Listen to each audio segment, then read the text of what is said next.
नमस्कार दोस्तों, आपका स्वागत है ग्लिम्प्स ऑफ इंडिया में। आज हम लखनऊ में हैं, जहां हम राम मनोहर लोहिया की पुण्यतिथि मना रहे हैं। आज हम आपको दिखाएंगे कि कैसे समाजवादी पार्टी के नेता अखिलेश यादव ने लोहिया पार्क में माल्यार्पण किया। राम मनोहर लोहिया एक महान विचारक और समाजवादी नेता थे, जिन्होंने स्वतंत्रता संग्राम में महत्वपूर्ण भूमिका निभाई। आज उनके प्रति श्रद्धांजलि अर्पित करने के लिए यहाँ पर बहुत से लोग इकट्ठा हुए हैं। आज अखिलेश यादव ने यहां पर माल्यार्पण किया। आइए देखते हैं उनका संदेश। कल आपको रोका गया था, आज अलग से इंतजाम किए गए हैं। क्या वजह, भेदभाव क्यों है दो नेताओं के बीच में? हर वर्ष की तरह इस लोहिया पार्क में हम लोग थोड़ी सी आईडी पीछे डॉक्टर राम मनोहर लोहिया जी को याद करते हैं।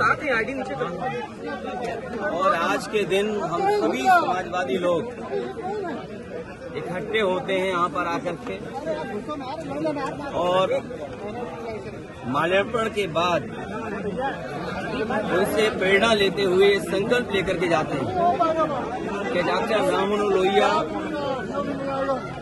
लोकनायक जयप्रकाश नारायण जी और नेताजी और बड़ी संख्या में समाजवादी नेताओं ने जो सपना देखा था कि भारत समाजवादी देश बने, समाजवादी व्यवस्था से देश चले, डॉक्टर राम लोहिया जी के संकल्पों पे, उनके आदर्शों पे, उनकी बताई हुई नीतियों पे, जिन्होंने ये सपना देखा था कि हर तरह का भेदभाव खत्म हो समाज के अंदर, चाहे जाति को लेकर के भेदभाव हो, भाई अखिलेश यादव की बाइट, जाति तोड़ों का आह्वान किया हो, या रीजनल स्तर पे जो भेदभाव होता है उसको लेकर के भी डॉक्टर राम मनोहर लोहिया ने कहा कि इस तरह का कोई भेदभाव नहीं होना चाहिए। सत्य क्रांति का जो आह्वान किया था वो सही मायने में समाज को दिशा देता है। डॉक्टर राम मनोहर लोहिया को आज याद करते हुए हम संकल्प लेते हैं कि जो समाजवादी भारत का उन्होंने सपना देखा तो उस सपने को पूरा करेंगे। ये पार्क नेताजी ने बनवाया था और आज भी लखनऊ में लोगों के लिए या समाजवादी चिंतक विचारकों के लिए ये बहुत महत्वपूर्ण स्थान बन के उभरा है। इस स्थान पर सुबह से लेकर के शाम तक इस पार्क में लोग आते हैं, और जब डॉक्टर राम मनोहर लोहिया के प्रतिमा के पास आते होंगे जरूर उनसे प्रेरणा लेकर के जाते होंगे।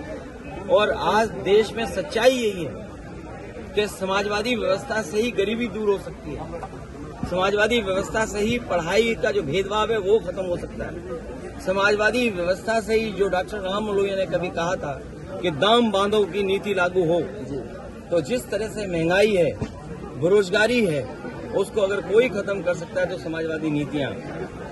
हालांकि जयप्रकाश जी ने संपूर्ण क्रांति का आह्वान किया था, महंगाई या भ्रष्टाचार उस समय की राजनीतिक परिस्थितियों को लेकर के सरकार को इस तरह का व्यवहार कल नहीं करना चाहिए था जिस तरह का सरकार ने व्यवहार किया था।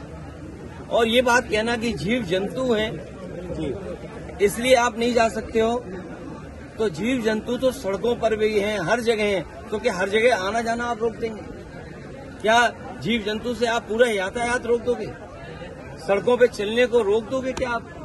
इसी बहाने को लेकर के जीव जंतु हैं। ये केवल समाजवादियों का जो काम था, समाजवादियों का आज भी काम दिखाई दे रहा है। जयप्रकाश नारायण इंटरनेशनल सेंटर के सामने आज भी बीजेपी का विकास फीका है, और उस ऊंचाई से देखो आप, तो आप खुद महसूस करेंगे। और उस बिल्डिंग को देखें कि आज के समय में भी वो सबसे मॉडर्न इंफ्रास्ट्रक्चर दिखाई देता है जो पब्लिक यूज के लिए थी। ये जो ओपन स्पेस आपको दिखाई दे रहा है, ये पार्क, ये समाजवादियों की देन है। चाहे आपका लोहिया पार्क हो, चाहे छोटे लोहिया जेनेरेशन पार्क हो। अब तो ये सरकार रख रखाव भी नहीं कर पा रही है, तो सोचिए वो महापुरुषों का सम्मान क्या करेंगे।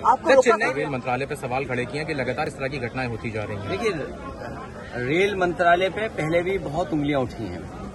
एंटी कोलिजन से लेकर के जो टेक्निकल और साइंटिफिक चीजें बताते थे कि इससे हम न केवल रेल में सुधार लाएंगे बल्कि एक्सीडेंट भी कम करेंगे, और बहुत सारी चीजें उन्होंने की और लेकर के आए। लेकिन परिणाम क्या दिखाई दे रहा है? अगर कोई रिकॉर्ड तोड़ रहा है पेपर लीक का, तो वो ट्रेन एक्सीडेंट। उनका कहना है कि लोहिया का सिद्धांत था कि समाज का हर व्यक्ति समान है। उन्होंने यह भी कहा कि आज़ादी दिलाने में सभी का योगदान था और हमें एकजुट होकर आगे बढ़ना चाहिए। लोहिया का मानना था कि हर वर्ग को समान अधिकार मिलना चाहिए। आज की राजनीति में यह विचार और भी महत्वपूर्ण हो जाता है। हमें याद रखना चाहिए कि हमारे स्वतंत्रता सेनानियों ने एकजुट होकर देश को आज़ाद कराया था। आइए हम सब मिलकर उस एकता को फिर से जागरूक करें। अगर आपको यह वीडियो पसंद आया हो तो कृपया लाइक करें, शेयर करें और हमारे चैनल ग्लिम्प्स ऑफ इंडिया को सब्सक्राइब करना ना भूलें।